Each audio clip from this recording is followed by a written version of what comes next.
или по-рано вече разгледахме темата за заболяванията на нашия гръбначен стълб и както винаги, когато вече сме обсъдили някоя тема, когато вече сме я преминали, научили сме много неща, винаги остават някои нюанси, особености, тънкости в нашата тема за нашето здраве, в нашия гръбначен стълб и изобщо в медицината. Затова днешният ни урок ще бъде своеобразно връщане към темата, която вече преминахме. Темата за гръбначния стълб. И ще разгледаме някои от тези сложни медицински термини, които понякога използваме, както аз ги наричам, медицински рогатни, с които лекарите ни плашат страшни думи. И днес ще разберем какво всъщност означават тези думи. Ще разберем терминологията на заболяванията на нашия гръбначен стълб. Като имаме предвид това, което вече знаем, какви заболявания има, знаем какво се случва, ще разгледаме тези сложни думи, термини и ще разберем какво означават и какво трябва да се прави. Един такъв термин като остеохондроза ще разгледаме първи. Чули сте тази дума остеохондроза? Думата остеохондроза не означава натрупване на соли. Остеохондрозата е стареене на гръбначния стълб поради лош приток на кръв, което се случва с възрастта. Тоест гръбначният стълб старее, остеохондрозата е стареене. Но понякога казват, доктора ми постави диагноза остеохондроза на 22 години. Може би тази диагноза е неправилна, а може би кръвоснабдяването на гърба вече се е влошило. Дисковете стават сухи, пукат се, излизат протрузии, хернии, след това те растат, появяват се остеофити. Това е процес, но процес на стареене на гръбначния стълб поради лош приток на кръв. Как се решава? Загрявайте гърба си.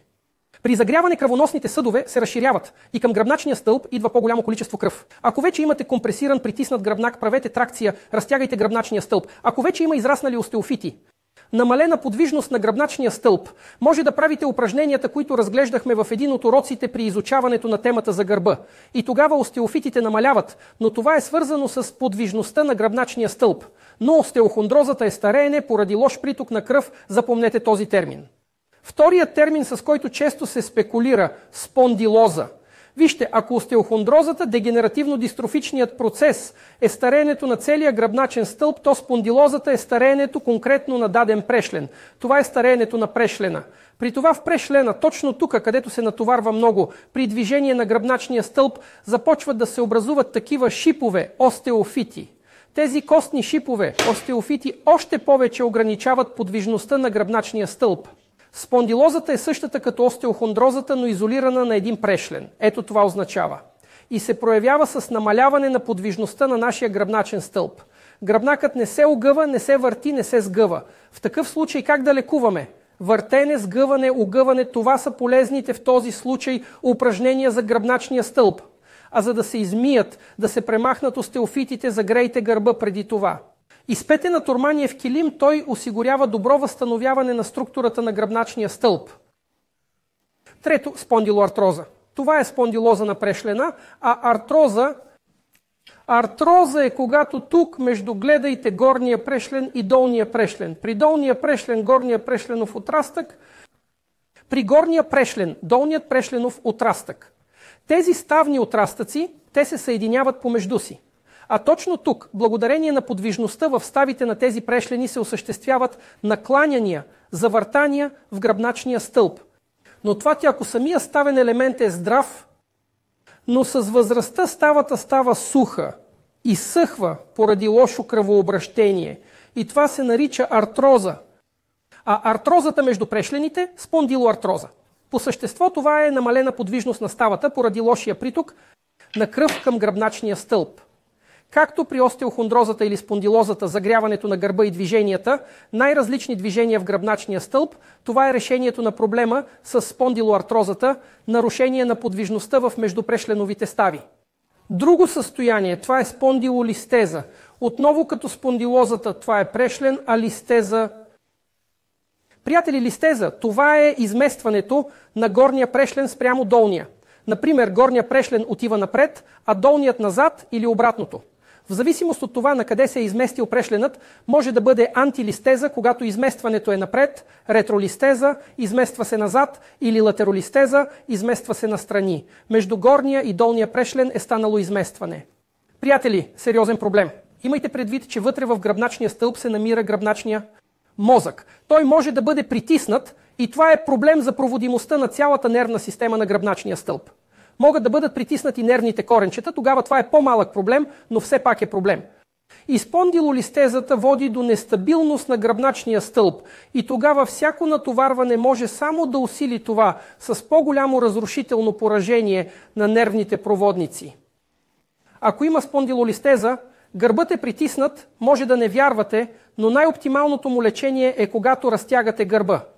Но разтягаме гърба не като го дърпаме напред и назад, а го огъваме в дъга назад. Затова решаването на проблема с спондилолистезата е разтягането на масажно-тракционно оборудване. И когато ролките минават под гърба, те разтягат гърба и прешлените просто се връщат на мястото си, където трябва да бъдат. Понеже прешлените си взаимодействат помежду си с различните си отрастъци и при извършване на тракция, разтягането на гръбначния стълб поставя спондилолистезът на своето място. Сколиоза. Сколиоза е наименованието на изкривяване на гръбначния стълб.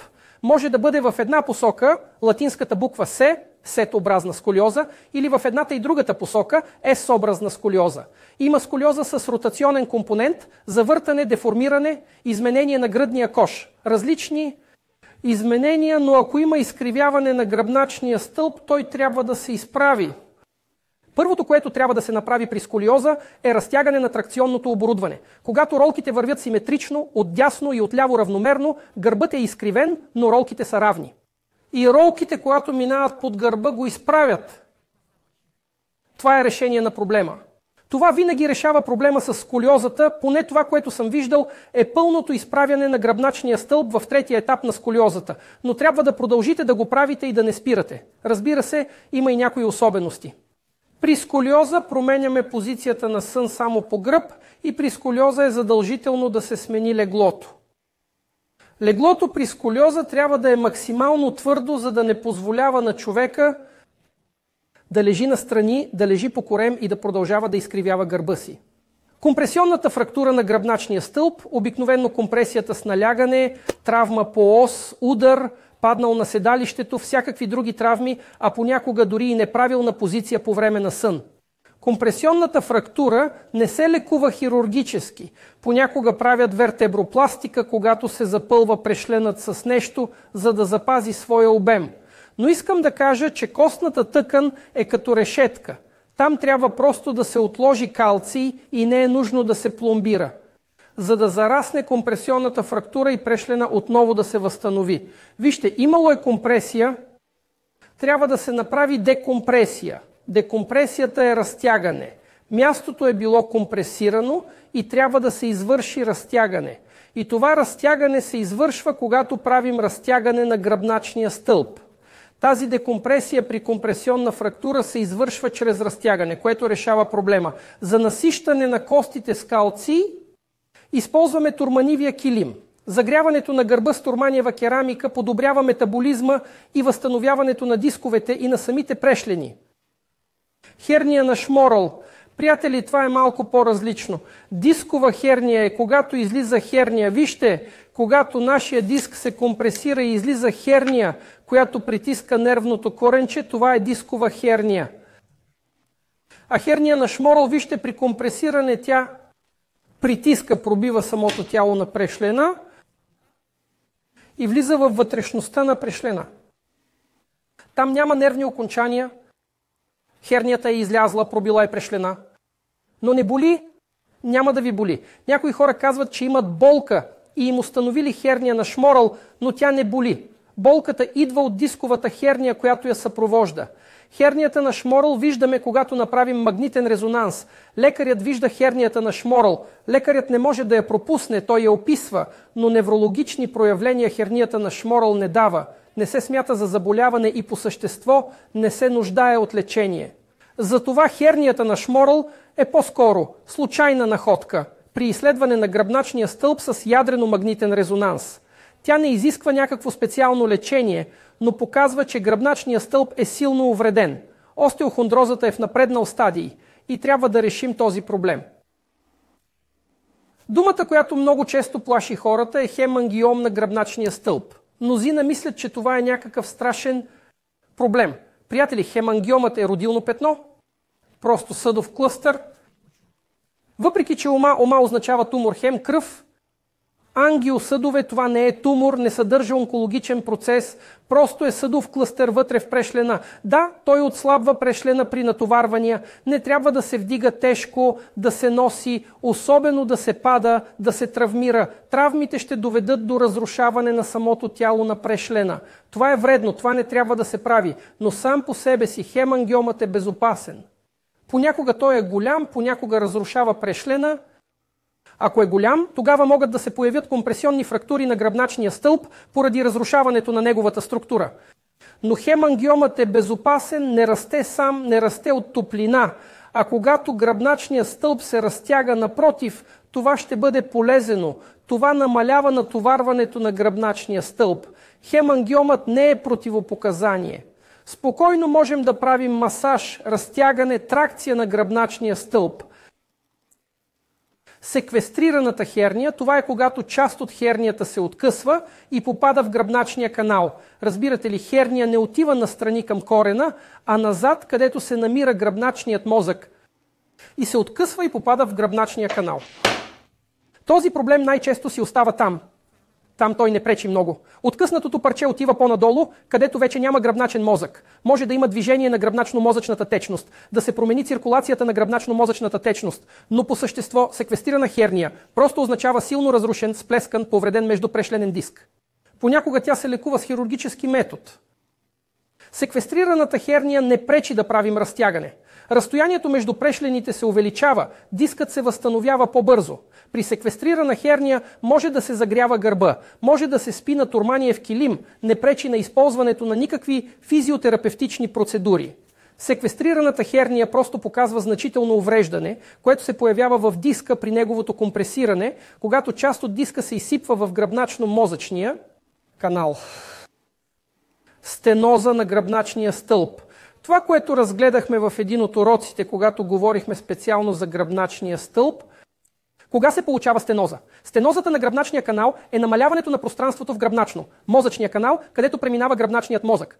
Било то в шийния или в гръдния дял, там където гръбначният мозък е притиснат. Това може да има катастрофални последици за гръбначния стълб, за здравето, за нервната система. Притискането на гръбначния мозък, неговото увреждане, миелит, чувствителността, движението, всичко се нарушава, тазовите органи се нарушават. Това е проблем. И тогава при стеноза на гръбначния канал решението е хирургическо. Трябва да се разреже, да се възстанови, да се почисти, трябва да се отстрани хернията. Но ако стенозата на гръбначния канал е в ломбалния отдел, фактически тя е безопасна. Там няма гръбначен мозък. Дори минималното отверстие е достатъчно за преминаването на нервните коренчета. Те не се притискат, свободно се разполагат в гръбначния канал. Затова тази диагноза е страшна за шийния, за гръдния отдел, но за ломбалния отдел на гръбначния стълб е безопасна. В този случай стенозата може да се игнорира. Открита е по време на изследване на гръбначния стълб, но не се налагат някакви механизми за лечение. Хирургически е нецелесъобразно. Може да се извършва разтягане, масаж, загряване. Това не може да ви навреди. Но за съжаление не можете и да помогне, защото всъщност проблем там не съществува. Ето това е информацията за днес като допълнение към предишните ни уроци за гърба. Надявам се, че тази информация ще ви даде допълнителна възможност да структурирате някъде в съзнанието си, в паметта си, знанията за проблемите на нашия гръбначен стълб.